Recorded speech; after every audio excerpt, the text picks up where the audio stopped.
그건 그런 뜻이 아니에요. 그 뜻 강좌 21번째 시간을 시작하겠습니다. 제21강의 제목은 에덴 동산의 뱀은 사탄인가 들짐승인가 입니다.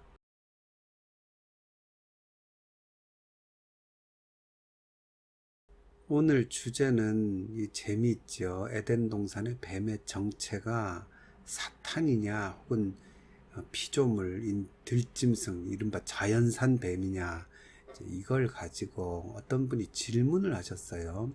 질문이 꼭 이걸 정확하게 지적한 건 아니지만 그 질문 속에 이게 중요한 뼈대로 들어있어서 댓글에 그 질문을 보면서 이건 추론해가는 과정이 재미있고 의외의 결론이 나옵니다. 그래서 다 함께 이 부분을 생각해 보면 좋겠다 싶어서 이런 제목으로 21강을 재미있게 좀 하려고 준비를 했습니다.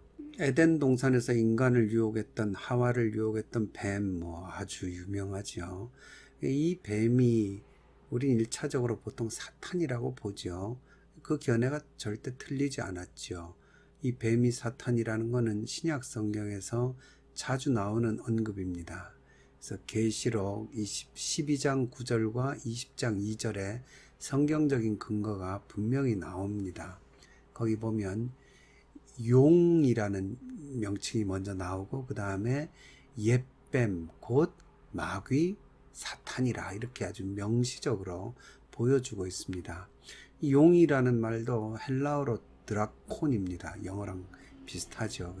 드라콘, 용이 옛뱀, 옛 할 때는 또 단순히 올드의 의미가 아니라 ancient, 그러니까 고대의 어떤 뱀이었다, 이런 의미가 있습니다. 그리고는 당연히 이거는 우리가 이제 굳이 이렇게 다 주석을 하지 않아도 이게 에덴 동산의 그 뱀이었다는 것을 우리가 알 수가 있습니다. 특히 여기 마귀, 디아볼로스, 헬라어로 애들 하는 게임 중에 디아블로 이런 거 있죠. 마귀, 사탄은 사타나스, 그 사탄입니다. 말 그대로. 이 마귀가 옛 뱀이었다, 이렇게 지금 계시록이 말해주고 있습니다. 예수님도 이 사탄의 세력, 우리의 원수된 사탄의 세력을 뱀과 연결시킨 적이 많이 있으시죠. 마태복음 23장 33절에 뱀들아 독사의 새끼들아, 우리 예수님이 입이 거라시죠. 여기서 뱀, 이게 이제 오피스, 그 옛뱀 할 때 그 뱀입니다. 너희가 어찌 지옥의 판결을 피하겠느냐. 지옥에 속한 사탄과 뱀이 연결이 되죠. 또 누가복음에 보면 10장 19절에 내가 너희에게 뱀과 전갈을 밟을 권세를 준다, 이런 말씀을 하시죠. 원수의 모든 것을 제어할 능력을 주신다. 그러니까 뱀과 전갈, 이게 이제 원수와 연결이 되죠. 근데 이 원수가 누굽니까?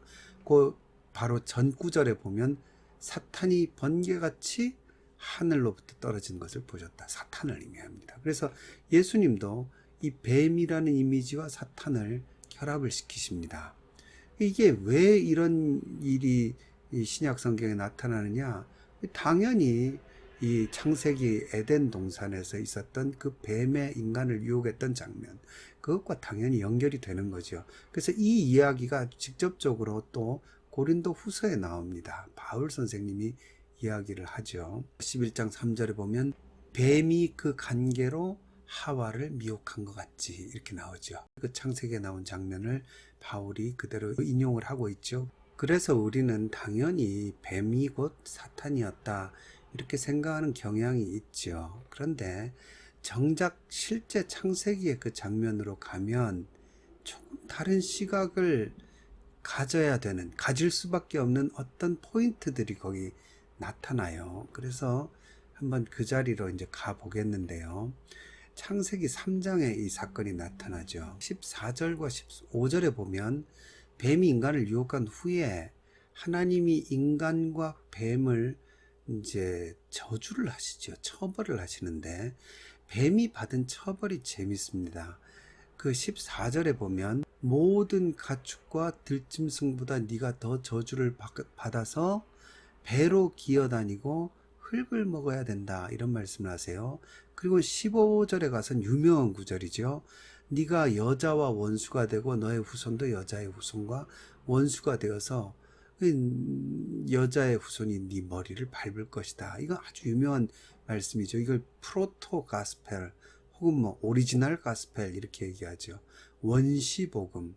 이 여자의 후손 대신 예수님이 사탄의 권세를 발 뒤꿈치를 물리시지만 십자가에 고통당하시지만 그러나 그 발 뒤꿈치가 사람 몸에서 제일 두꺼운 부분이라 그러죠. 어떤 사람은 나는 얼굴이 더 두껍다 그런 사람도 있지만 여하튼 발 뒤꿈치를 물리면 죽지 않습니다. 그러나 뱀은 머리를 밟아야 죽죠. 그래서 예수님이 사탄의 권세, 머리를 밟아서 완전히 없앨 것이다 하는 그 최초의 복음이 여기 나왔다.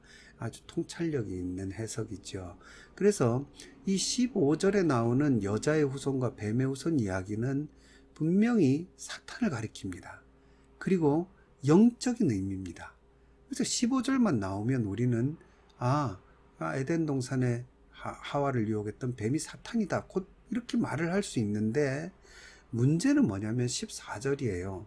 14절에 나오는 뱀은 영적인 의미로 해석하기가 참 곤란합니다. 이건 말 그대로 자연 상태의 자연산 뱀이에요. 다른 것하고도 비교가 되잖아요. 모든 가축 들짐승보다 같은 레벨 안에 있죠. 다른 애니멀들과 같은 비스트들과 같은 레벨 안에 있어요. 그러니까 이 짐승 속에 있는 한 뱀으로서 그들보다 더 저주를 받아야 된다 이겁니다. 그러니까 이때 뱀은 사탄이 아니고요. 자연산 뱀이에요. 피조물로서의 뱀. 게다가 배로 기어다니고 흙을 먹어야 된다. 얼굴이 땅에 처박혀 살아야 된다 이 뜻이죠. 그러니까 그 상황에서 그럼 사탄이 배로 기어다니냐?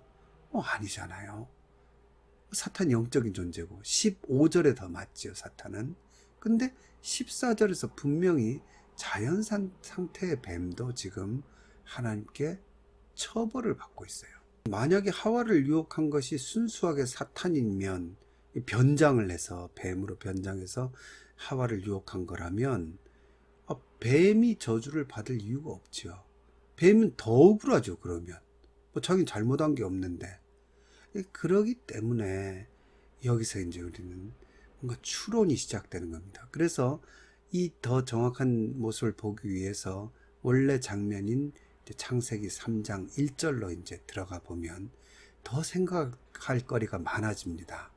먼저 3장 1절에 보면요. 그런데 뱀은 여호와 하나님이 지으신 들짐승 중에 가장 간교하니라 이런 표현이 나오죠. 간교하다. 자, 여기서부터 좀 생각을 해봐야 돼요. 우리가 당연히 간교하다 이렇게 번역하는 게 맞는 것 같죠.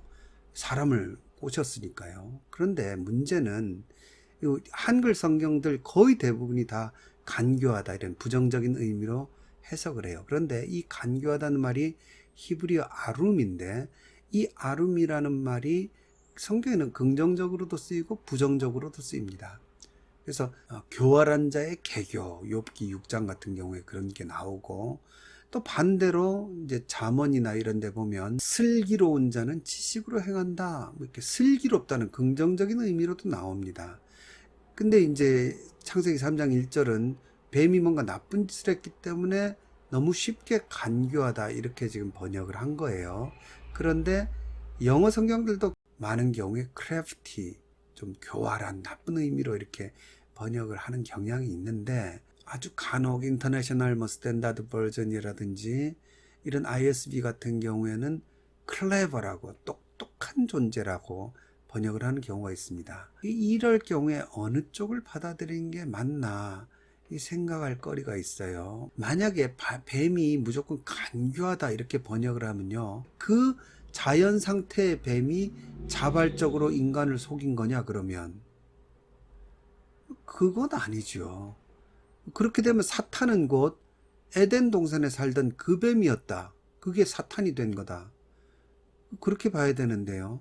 그럼 그게 말이 됩니까? 자연산 하나님이 만드신 피조물로서의 뱀이고 사탄이다. 그건 아니지요. 뱀이 간교해서 지 스스로 사람을 속였다. 이렇게 볼 수는 없는 거예요. 사탄의 기호는 우리가 아는 대로 계명성 이사야서에 나오죠. 하늘에 속했죠. 그 다음에 예수님께서도 하늘로부터 사탄이 번개같이 떨어지는 걸 보셨다. 하늘이 기원이에요. 이 영적인 존재죠. 우린 보통 이제 천사 중에 하나였다고 보죠. 그러기 때문에 에덴 동산에서 창조된 그 뱀이 곧 사탄이다. 그래서 그게 간교해서 인간을 유혹했다. 이렇게 볼 수는 없는 거죠. 뭐 그건 거의 동의를 하실 겁니다. 그럼 아마 이렇게 볼 수 있다고 하실지 몰라요. 뱀 자신이 직접 하와를 유혹한 게 아니라 뱀의 이미지를 사탄이 가져와서 쉽게 말해서 뱀으로 변장해서 나타났다. 우리도 그렇게도 생각하죠. 그러니까 뱀이고 사탄이었는데 그 뱀이 자연산 뱀이 아니라 사탄이 변장한 가짜 뱀이었다. 이제 이렇게 볼 수도 있죠. 그렇게 되면요, 더더욱 간교하다는 부정적인 번역을 할 수가 없어요. 뱀의 이미지가 간교하고 약삭 빠르고 나쁜 이미지가 있다면요, 부정적인 이미지가 있다면 사탄이 왜 뱀을 이용해서 뱀으로 변장합니까? 신뢰를 주고 뭔가 이렇게 마음에 안정감을 주는 이미지를 사탄이 이용해야 사람에게 더 다가갈 수 있잖아요. 인간이 그 당시에 뭐 들짐승과 이름도 다 지어준 상태인데 친했겠지요. 대화하는 게 전혀 어색하지 않은 거 보면 대화도 많이 했던 것 같아요. 그런 상태에서 굳이 간교한 뱀으로 변장해서 사람이 오히려 보면 요놈 간교한 놈인데 하고 하와가 알고 있었을 건데 변장할 이유가 없다는 거죠. 그래서 간교하니라 이 번역은 여러 가지로 문제가 있습니다. 그래서 이제는 긍정적인 의미에서 간교하다가 아니라 슬기롭다, 지혜롭다 이런 어떤 긍정적인 이미지로 번역을 하면 그래도 문제가 여전히 남습니다. 왜 그러냐면요, 이 뱀이 지혜로운 존재고 슬기로운 존재라서 만약에 이제 사탄이 뱀의 이미지로 변장을 했다. 그러면 일단 이해는 돼요. 하와랑 자연스럽게 이야기하고 하와가 뱀을 신뢰한 거는 이해가 되지요. 아주 지혜로운 존재니까 그 말이 맞다고 이렇게 느낌이 와서 거기에 속았다 이렇게 볼 수 있는데, 문제는 뭐냐면 그러면 자연산 뱀은 죄가 없죠. 그렇지 않습니까? 오히려 더 억울할 뿐이죠. 왜 자연산 뱀이 하나님께 처벌을 받고 배로 기어다니고 이런 벌을 받아야 되는가? 그렇잖아요. 그래서 이상의 추론을 통해서 보면요, 우리는 자연스럽게 어느 한 부분의 결론으로 자연스럽게 이끌려져 갑니다. 그게 뭐냐면 사탄과 그 다음에 이 땅에 지혜로웠던 뱀, 이 긍정적인 이미지였던 건 맞는 것 같아요. 그러니까 간교하니라 이 번역은 문제가 있는 번역이죠.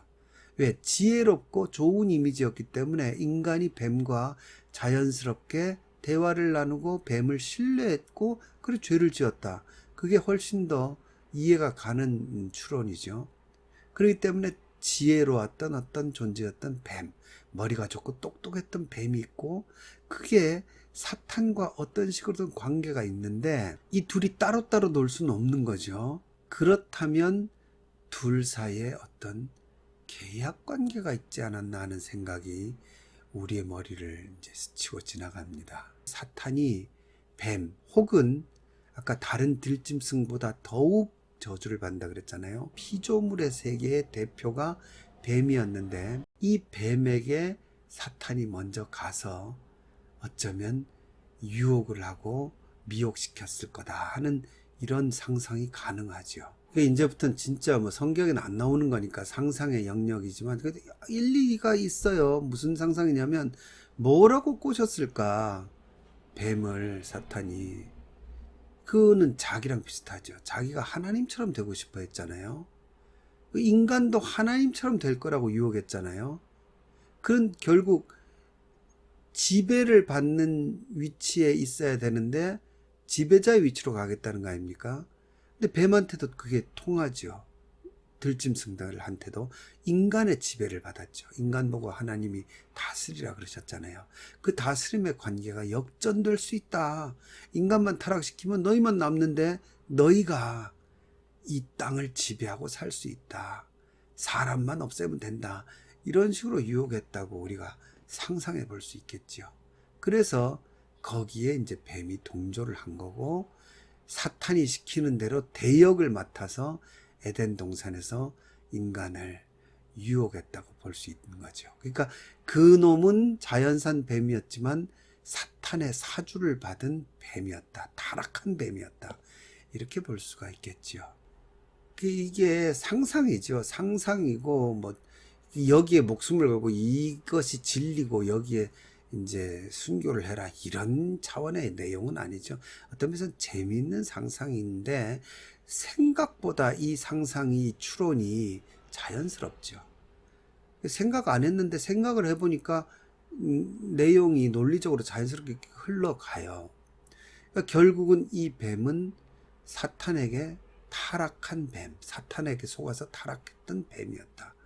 근데 이런 결론에 이르면요, 이게 그 다음부터는 뭔가 임팩트가 생겨요. 이게 왜 그러냐면요, 그냥 재미있는 상상에서 시작해서 재미있는 상상으로 결론을 내릴 수 있는데 우리가 알고 있는 어떤 아주 견고한 프레임 하나를 약간 흔들어요. 이게 그게 뭐냐면 아마 여러분도 그런 설교를 많이 들어보셨을 건데 하나님과 인간 사이에 이제 관계가 깨지잖아요. 그래서 인간의 타락으로 인해서 자연계의 타락이 왔다. 이런 설교를 많이 들으셨을 거예요. 그런데 자연계가 사람보다 먼저 타락했고 심지어 그 자연계가 사람을 함께 마귀와 함께 속이려고 했다.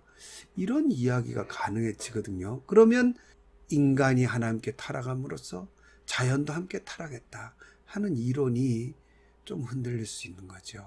그리고는 다른 많은 부분에 있어서 이 시각을 적용하면서 아직 제가 해보진 않았습니다. 심각하게 구체적으로 해보진 않았지만 그런 내용으로 성경의 어떤 난제들을 다시 들여다볼 수 있지 않나 그런 생각을 합니다. 결론적으로는 이 모든 것들이 상상입니다. 상상. 이걸 절대로 이거 어떤 뭐 체계화시켜서 제가 뭐 도구마처럼 말씀드린 건 아닙니다만은 그러나 이걸 좀 더 어떤 다른 차원의 깨달음, 패러다임의 변화라 그럴까요? 전환이라 그럴까요? 그거의 한 부분으로 저와 또 혹은 여러분 중에 필요하신 분들이 같이 공유해 나갈 수 있다고 생각합니다. 마지막으로요. 그러고 보면 이 사탄이라는 놈이 결국은 인간을 목표로 한 건 맞지요. 그런데 참 교활한 놈인 것 같아요. 저는 인류 역사상 최초로 하는 거라고 생각하는데 아닐 수도 있죠. 근데 저는 이런 말을 마지막으로 하고 이 강의를 마치고 싶습니다. 사탄에게도 아직 기회가 있다고 저는 봅니다. 저지른 짓이 너무 많으니까. 그리고 절대 회개 안 하는 존재가 사탄이죠. 그런데 이 사탄도 만약에 이 강의를 듣는다면 사탄아 회개하라 이렇게 이야기하고 싶습니다. 혹시 그러면 이 복잡한 모든 것들에 하나님이 다시 어떤 계획을 세우실 어떤 찬스가 될 수도 있겠죠. 아직 종말이 오지 않은 지금은 사탄에게도 기회가 있을 수 있겠죠. 그래서 이거는 뭐 제가 기대를 하고 하는 얘기는 절대 아니지만 누군가 한 번은 얘기해야 되지 않겠나. 사탄도 회개할 수 있으면 회개해야겠죠. 죄의 자녀였던 우리도 회개할 수 있으니 죄의 원흉도 회개할 수 있지 않겠습니까? 물론 이것도 제가 신학적으로 또 하나님 앞에서 바른 이야기인지는 모르지만 제 수준에서 그냥 드려본 말씀입니다. 여하튼 오늘 강의는 아주 중요한 그런 내용이 아닐 수도 있습니다. 하지만 우리 속에 성경을 찾아가는 추론해가는 과정에 우리에게 도움을 줄 수 있고 또 더 나아가서는 긴지 아닌지는 아직 모르겠지만 뭔가 우리의 발상의 전환을 줄 만한 열쇠가 여기 있지 않나 싶어서 이 강의를 드렸습니다. 오늘은 여기까지 하겠습니다.